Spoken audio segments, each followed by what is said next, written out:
GunDogsOnline.com, helping you get the most from your hunting dog. Brought to you by Tim Grounds Championship Calls. Get down, cover up. Folks, what we're going to show you now is you got to have somebody designated to call the shot. You know, you can't be second guessing. That accidents can happen like that real easy. You don't want nobody just jumping up, and you may only have a couple opportunities a day, and maybe you're fortunate to be in a spot where there's a lot of opportunities. But you have to have usually the guy that's calling the shot, he's the one that's kind of leading when you're calling the geese. The other guys are listening to him. Okay, and Matt, to my right here, and Hunter, we're just gonna kind of pick the pace up. We hunt right here next to refuge, so a lot of times the geese, unless they're migrating geese coming in, you call them a little bit different. But what we're gonna do, we usually pick the pace up if they're gonna cut short, or we'll drag some sounds out. You'll hear us drag some sounds out if trying to get them to come back.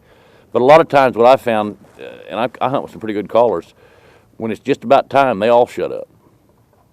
And I'll just keep, because I've harvested several birds in my lifetime. Squeezing the trigger don't mean that much to me anymore. And a lot of times they'll all be ready. And it depends who it is. I mean, you know, it depends if they've not, you know, been a tough day or whatever. But I mean, well, that person leading the pit, they know right, their birds. right. They know how to call them. You know, every area is different. I've had a lot of guys. A lot of times they say, "Man, why don't we shoot them? Right. Why don't we shoot them?" You know, education's a big factor on these things.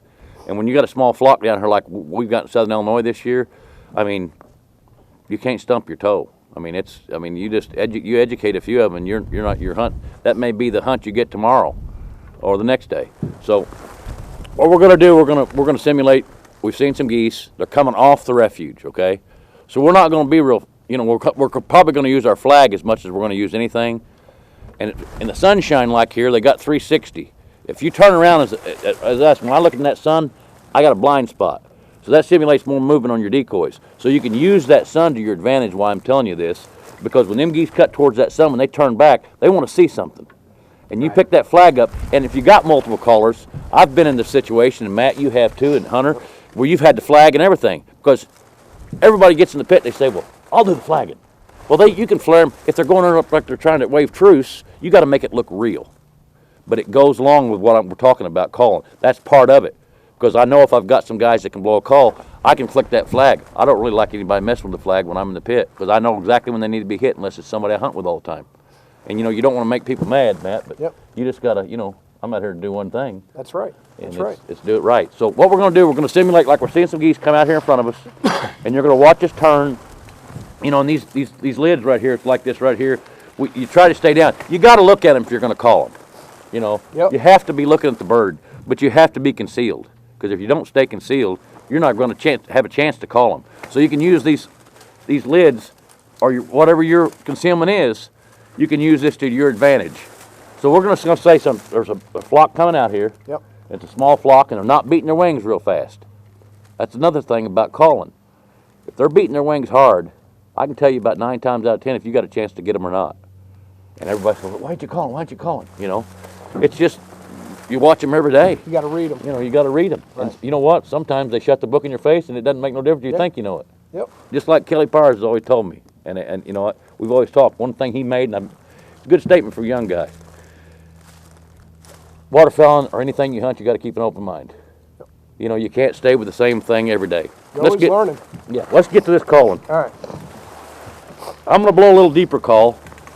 Okay, I'm going to blow a little deeper call. So, okay, we see these geese coming, and everybody's going to get down. And we're going to probably keep our heads up so you can watch what we're doing, but just think about, we'd be below here like this, okay? Because you need to face that call at them. If you face your call down, you're not going to get near the response time out of them birds. I mean, and then if you all of a sudden just raise it up on them, you want to kind of keep the call directional of the bird at all times. You can play the wind sometimes. You can blow it like make them use the wind to your advantage. Sometimes I'll blow like this right here if they're over here, so I won't blow them away. If there ain't no wind, you get an echo. So we're gonna tone it down, just like we see these geese coming out us right now. Okay.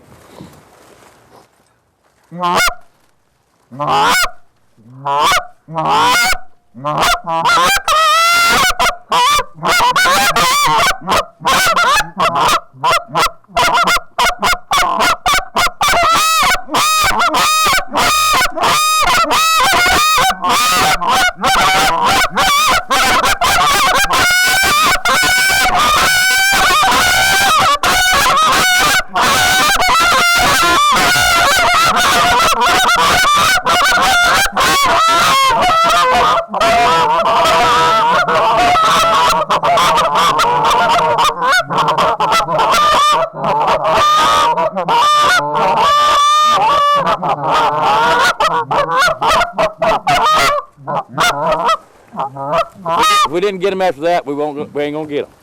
So you just wait for the next month to try again. I hope that's helped you out.